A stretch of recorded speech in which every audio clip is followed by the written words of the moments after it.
Hello, you Ryan. My name's Adrian Allen. Welcome back. This video is one of 10 things you never knew about Alex Belfield. Most of which are not in the public domain because these are my lived experiences. These are my personal experiences because I've known Alex Belfield since he was 17 years old. Now, I've got quite a few notes that I'm going to have to refer to simply because there's a lot of detail and a lot of information in what I'm about to tell you. I even don't know how long this video is going to be, simply because there's a lot in it that's never been discussed and never been put out into the public domain before. So, the first thing that you will get understanding on is why he became a lifelong-ish litigant. You'll find out in this video who he took to court and what the reasons were and the outcomes of that litigation. Now, some of this video will surprise you. And at the end, I think and feel that you will have enough insights to start joining the dots as to why Alex did what he did, with further insights into his character. But it is not for me to join those dots for you. And please don't take what has been the narrative or the narrative that's been promulgated by certain others, Alex himself. Because I want you to remember this one thing all the way through this video and the other 9 that will follow in time. Alex always needs an audience. It doesn't matter whether it's an audience of 1, 100 or 1,000. Alex always needs an audience. So, as a lifelong litigant, this is a roadmap to Alex eventually spending time in jail. Because I will tell you this as a fact, Alex never knew where the stop button was. He never knew when to stop. He just kept going. And there was no one around him, because I know there were plenty of hangers-on. Nobody said to him, Alex. There was no wise head. There was nobody older than him just saying, rein it in, just let it go. There are certain people that are just idiots. Just let them go, Alex. Nobody, because Alex will never be told. He will never be told anything. He's his worst enemy. Now, some of what I'm about to tell you is actually a self-fulfilling prophecy, but you will see that by the way that I try to explain it. Alex Belfield always believed that he was the smartest man in the room, and I have to say, to be fair, in certain instances, he was. I think as an interviewer, he's without peer. I think as a broadcaster, there are better, definitely. There are greater, definitely. But Alex has a superb memory. That's why he can recount all these jokes from 5, 10, 15 years ago that other people have created. He stores everything. And that's what eats him up inside. A, he doesn't like himself. I think there's a bit of hatred there. And B, he's very jealous of other people's successes. He's happy to use their gags. He's happy to use their styling if it's on the radio. And in some cases, he's happy to nick their act. But Alex always believed he was the smartest man in the room. Always.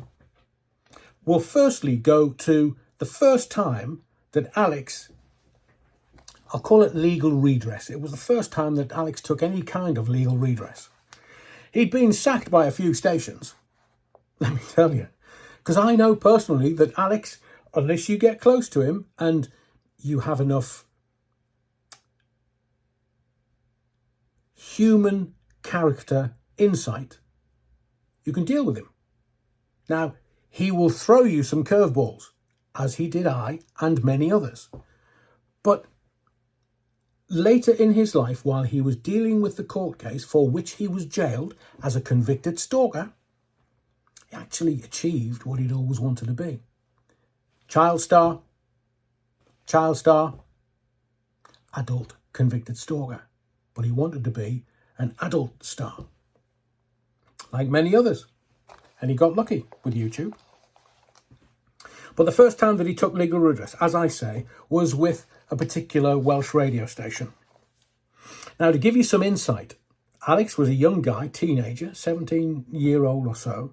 And on Century 106, Bernie, Keith and I were sort of the stars of the radio station. Yeah, there was breakfast. But Bernie and I were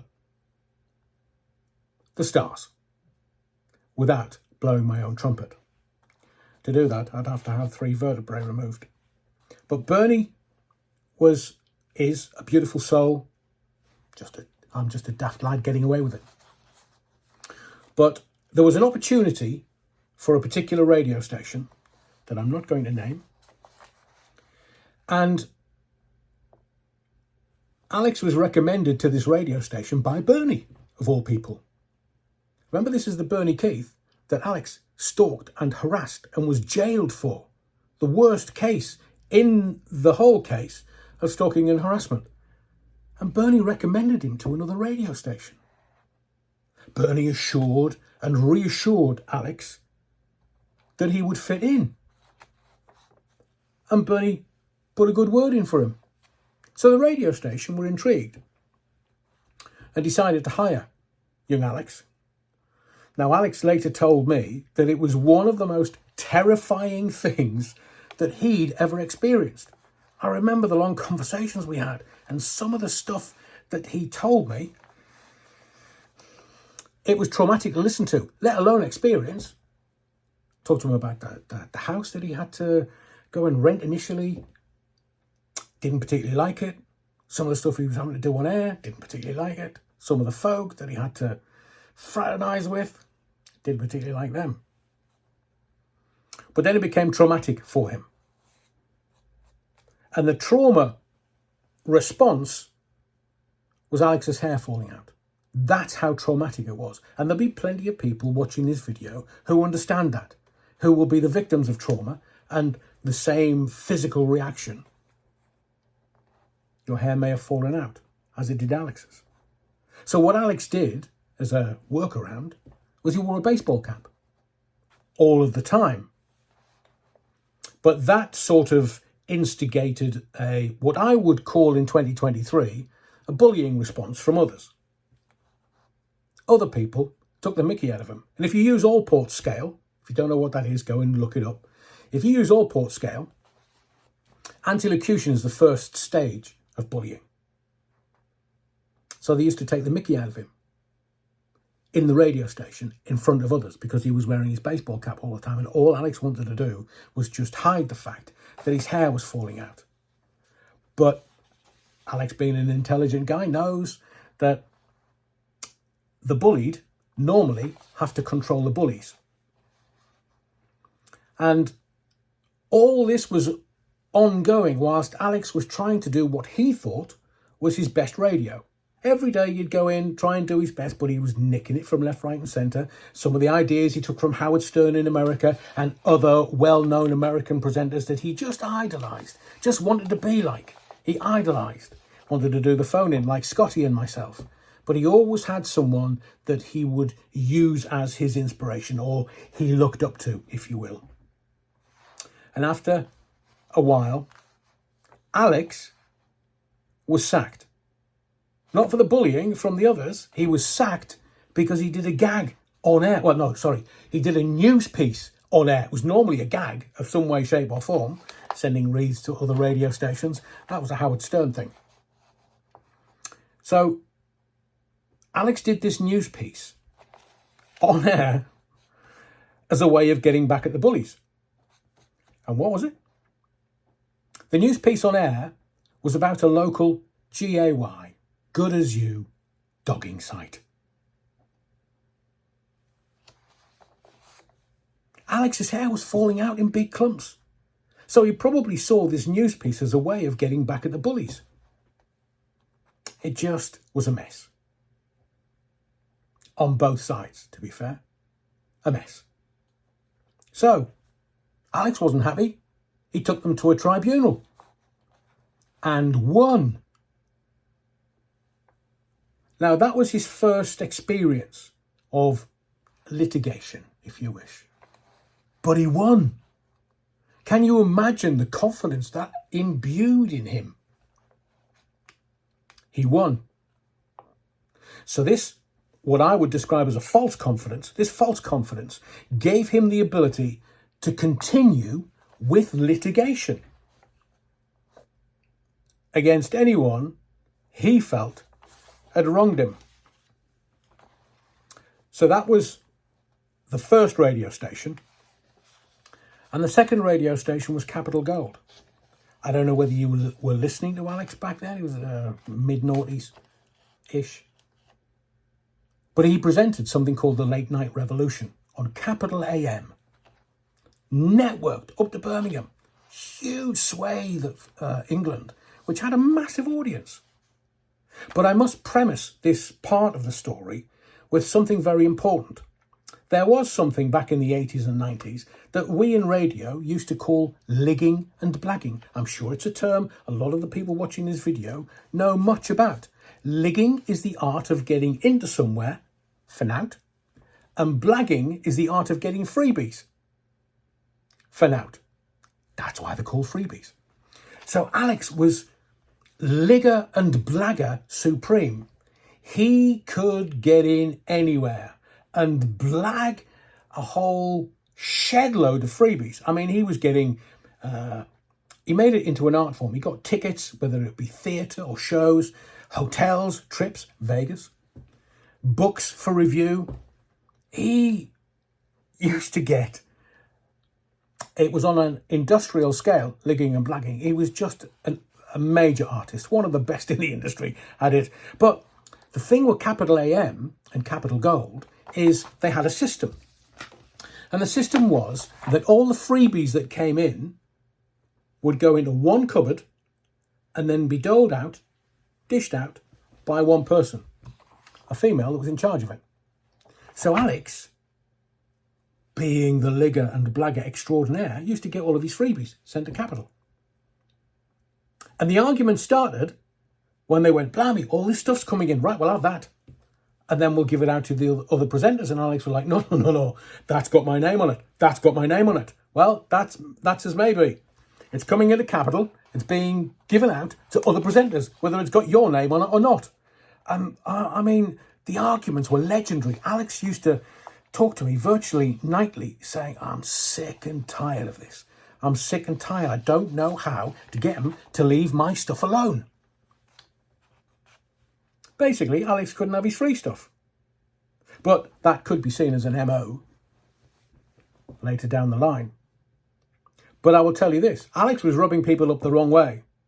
I kept saying to him, hearts and minds, Alex, hearts and minds. Wasn't interested. Just wanted to do what he wanted to do when he wanted to do it, and he wants the freebies coming through the door into his backpack and home. Thing was, the bosses weren't very happy with him, so they called for early morning meetings. Now, he was doing the late night revolution until probably 1 a.m, possibly 2 a.m, but he was doing it until late night. And then he'd go home, take a little time to get to sleep. So he wouldn't get to sleep till maybe 4 in the morning, 5 in the morning some mornings. And then the bosses would ring him up and go, need you in. Meeting, need you in. 9 o'clock in the morning. He's hardly had any sleep. No wonder he was grumpy. And the message that he was given by the radio station was simply this. Capital is bigger than any single presenter. Capital is the name. Above the door, yours is not. Capital is bigger than any single person. And then it came to an impasse. They were having so many arguments. I mean, they were having arguments about stuff he was doing on air. I've told you about me doing Father Christmas for him. I'm not going to swear. We're so far in, but I'm still not going to swear because YouTube doesn't like it. But fuck, wang, bollock, shite. And it came to an impasse. Thankfully, they didn't hear that. I mean, I'm not sure why they didn't, but there was other stuff that they did. And they were like, Alex, you can't do a phone-in. We've told you, you're not doing a phone-in. And there's a safety mechanism for every radio station, which is called the dump button.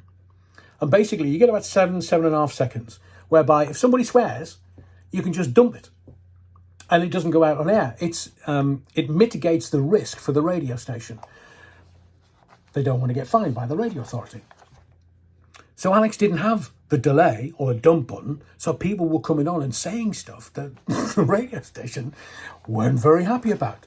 I mean, I get that, you know. Now that I've had my time doing my thing, I kind of get it. If I was management, I would probably do exactly the same thing. And if you were to ask Alex at some point in the future, I doubt he'll ever go back into radio or management, but he would say roughly the same. If he was managing somebody as difficult as him,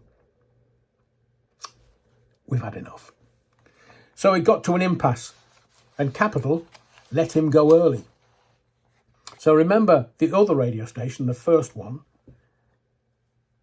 he was imbued with confidence. I'm going to take him to court. I'm going to take him to court. They can give me all my money. So he took Capital to a tribunal and lost. Now, I will say this. Alex's talent is never in question. Never. It's his character. He just rubs people up the wrong way. He does the wrong thing and he thinks he's doing the right thing. As I've said before, hearts and minds, Alex. Hearts and minds. So he told me at the time, because remember I was doing LBC while he was doing Late Night Revolution. He told me that it cost him 100 grand. I think he was egging that, or over-egging that particular pudding. But either way, he had to pay the other side's fees. So it would have cost him dearly. And he said to me, I walked out of the court from Capital and I walked straight next door into the bankruptcy court. So it cost him a lot. Emotionally, financially. But I will say this, it's like the Americans. The Americans always say, in every crisis, there's an opportunity. And this was the second time he'd been the litigant. He took them to court.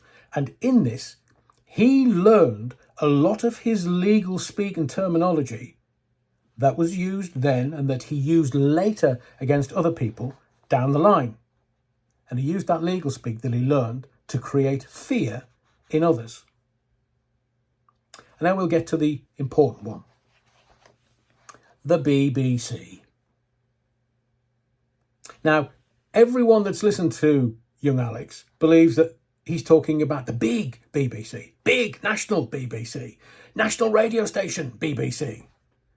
And he's not. He's talking about little local BBC. Little local cuddly BBC. Were you aware that Alex did a sporting thing, I'll call it a thing, for BBC Children in Need? And apart from maybe a little bit of running, Alex is the least sporty guy I know. And for doing that piece for Children in Need, he sustained an injury from a rugby player. Quite a bad one. And the BBC had to pay him compensation. They had to. Ran to thousands. And they quickly paid that compensation. Now, that's an important thing to note. It's an important point, considering what I'm about to tell you. That when it came to compensation, they coughed almost immediately. Now, as I've already said in this video, Alex can be abrasive and rub people up the wrong way. He doesn't take any notice. You tell him hearts and minds, he just thinks you're wasting your time. But I know that he had a torrid time at the BBC. He was wanting so much. The difference between commercial radio and BBC is this. BBC, you'll always get paid. Doesn't matter, you always get paid. You don't need audience, you're just going to get paid. But commercial radio, you are paid on your audience. If you want more money, your ratings have to go up. You have to do things within radio authority guidelines. You can't overstep the mark and end up getting the radio station fined just because you think it's going to get you an audience. You have to play within certain confines. Some people are very good at it. Some people are blooming hopeless. So Alex was trying to bring commercial sensibility, Howard Stern and people like that, people in this country, as I've said before. There was Gordon on breakfast at Century 106 when I first joined, who I think was the Phantom Flan Flinger on Tiswas. Gordon Ashley? No. Anyway, Gordon was the Phantom Flan Flinger on Tiswas. And he was very clever on air. Abrasive, but very clever. So never transgressed that mark. Alex, cool, blimey, bull in a china shop. So he was bringing commercial sensibilities to the BBC. And as many people have found out, now the twain shall meet. So he had quite a torrid time. Because he was like, I don't know, if you have a parrot or some multicoloured bird fly out the spuggies, the sparrows will get it. They'll kill it. Because they know, hang on, it's got colour. It's not one of us. Kill it. It's happened to him. It's happened to me. It's happened to others at the BBC. We might have colourful plume and be great broadcasters. Some people within the BBC just get jealous. So in the May, Alex's contract was up. And in the January, he said to me, I'm not going to resign. I'm not going to resign. And I said, why? He said, because 1 year in this is enough. I mean, I felt his pain. And from the BBC perspective, some could say he was getting big-headed and he made some people jealous. Happens all the time.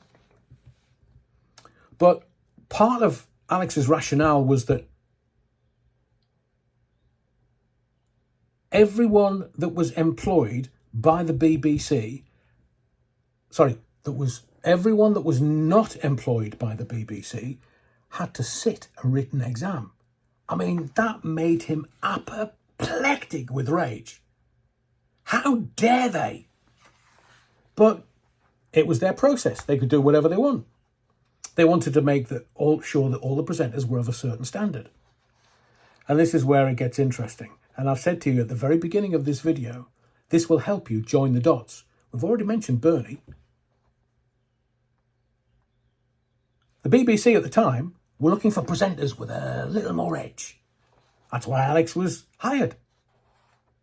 And then they bring in trainers and mentors so that the presenters that they want to come in with edge, they just manage the edge out of them. So they just become presenters. Now, Alex was assigned a mentor.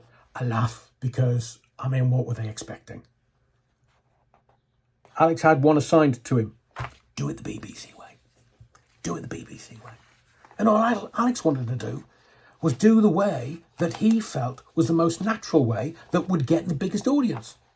That was his shtick. Commercial radio sensibilities and a BBC setting. Don't mix. Oil and water. So they wanted him to be mentored, trained the BBC way, and then he would sit a written exam. And remember, Alex Belfield Productions was set up so that the BBC paid the production company who paid him. I think it's called IR35 now. But here's the rub. One of those that came in to help train Alex, Jeremy Vine. So there's 2 of the 8 that he's taken umbrage with already while he was working at the BBC. And remember, these people, Jeremy will have gone to help him, will have done his best to try and help him. Bernie did his best to try and help him, get him a gig at another radio station. Now, in all the conversations I had with you, Alex, I could tell that he was falling out of love with this style of radio. But it also fired up a deep-seated, deep-rooted hatred for all things BBC. It set off a chain of events that ended up with him serving time in prison. So Alex took them to court. He told the BBC management, I'm not going to resign. I'm not going to resign. He had to re-sign in March for the contract that ended in May to start a new one. I'm not going to re-sign. And they didn't cough. They didn't pay his contract up because BBC management sent an email around saying he's been fired. But Alex told them he wouldn't re-sign. Who knows what the truth is? But that's what he told me. So they didn't pay up. They paid up for the compensation really quickly, unnervingly quickly.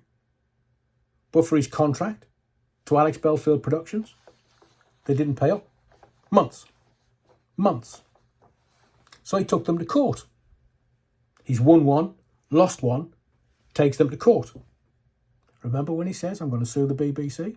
Told you, give me your money. Oh, I'm going to sue the BBC. He's already been down this path. He wanted them to pay up his contract. And one of the things that you won't know, because it's not in the public domain, is he cancelled the case twice. You think he's like in court, giving it all, I'm fighting for freedom.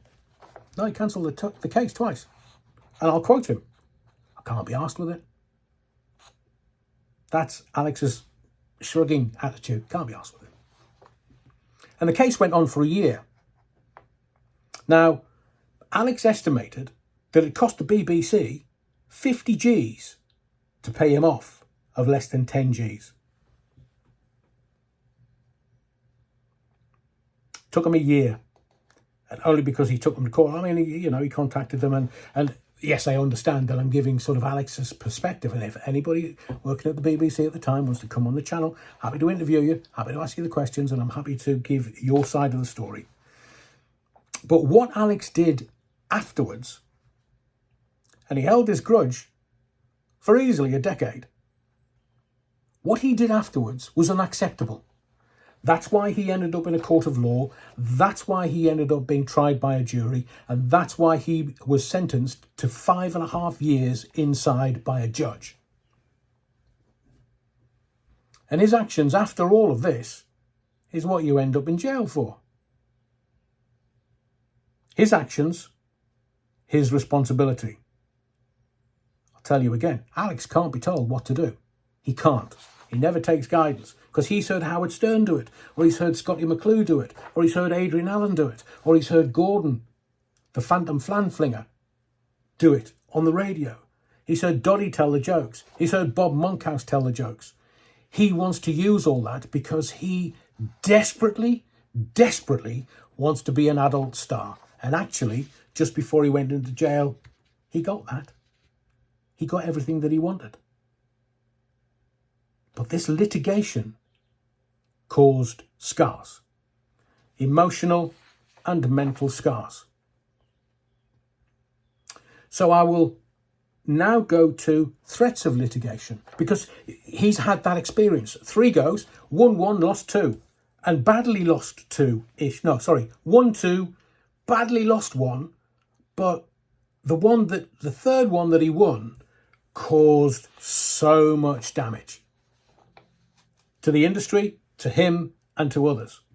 But in damaging others, he put himself inside